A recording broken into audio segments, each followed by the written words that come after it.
তো ছোটবেলা থেকে যখন লঙ্গি পরা শিখি নাই, তখন নারিকেলের মালা দিয়ে ওই কলা গাছের সুতা লাগায় আম গাছ উঠার লেংটা আওয়াজ করছি। এলাকার মানুষ চিৎকারের আওয়াজ শুনছে। ছোটবেলা থেকে গজল গাওয়া শিখছি, মা সহযোগিতা করেছেন।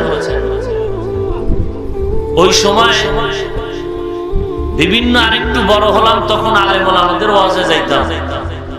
মাদ্রাসার থেকে নিষেধ থাকলেও গোপনে চলে যাইতাম, আর একটা কাগজ আর একটা কলম নিয়ে যাইতাম, মূল মূল বক্তার কথাগুলো লিখে নিতাম।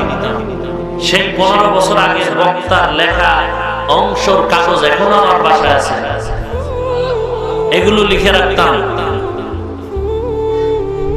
ওই সময় অনেক বক্তা, কমার্শিয়াল বক্তাদেরও তাফসীর শুনতাম। আর একটা অভ্যাস ছিল, বেশি বেশি বক্তাদের ক্যাসেট শুনতাম। আমার বাসায় এখনো মনে হয় অডিও ক্যাসেট আছে 500-র উপর, ভন্ডগো আছে 200।